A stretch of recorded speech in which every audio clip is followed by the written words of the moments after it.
हम सब गणेश जी को विघ्नहर्ता और मंगलकर्ता के रूप में जानते हैं, लेकिन क्या आप जानते हैं कि गणपति बप्पा एक महान योद्धा भी थे।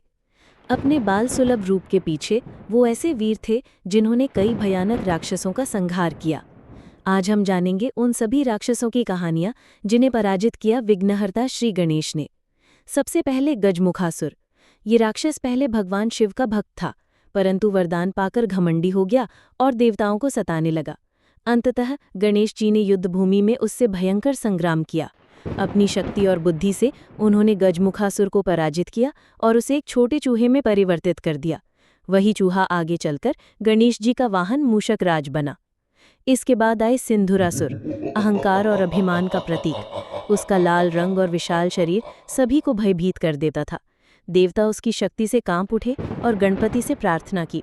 तब गणेश जी ने वक्रतुंड रूप धारण कर सिंधुरासुर का संहार किया और उसे अहंकार से मुक्ति दिलाई। अनलासुर अग्नि से उत्पन्न भयंकर राक्षस था, जिसकी आंखों से अग्नि की ज्वालाएं निकलती थी। वो अपनी तप्त दृष्टि से संपूर्ण सृष्टि को भस्म करने लगा। तब गणेश जी ने विघ्नराज रूप धारण किया और उसे संपूर्ण रूप से निगल लिया। किंतु अनलासुर की अग्नि से गणेश जी का शरीर जलने लगा।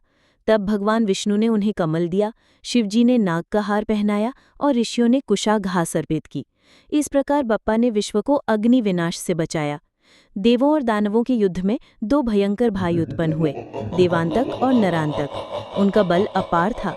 देवताओं की प्रार्थना पर गणेश जी मूषक पर सवार होकर रणभूमि में उतरे। अपने परशु और अंकुश से उन्होंने नरांतक का अंत किया और देवांतक को भी रणभूमि में धराशाही कर दिया। कुछ रामायण कथाओं में उल्लेख है कि रावण का भाई अहिरावण, जो मायावी राक्षस था, उसने भगवान राम और लक्ष्मण का अपहरण कर लिया था। कहते हैं कि श्री राम की रक्षार्थ हनुमान जी ने गणेश जी की आराधना की और गणपति के आशीर्वाद से अहिरावण का अंत संभव हो सका।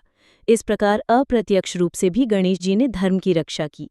ये कहानियां हमें याद दिलाती हैं कि गणेश जी केवल विघ्नहर्ता ही नहीं, बल्कि धर्म के रक्षक और महायोद्धा भी हैं। चाहे अहंकार का सिंदूरासुर हो या अग्नि का अनलासुर, बप्पा ने दिखा दिया कि बुद्धि, शक्ति और भक्ति के बल से हर संकट का अंत होता है।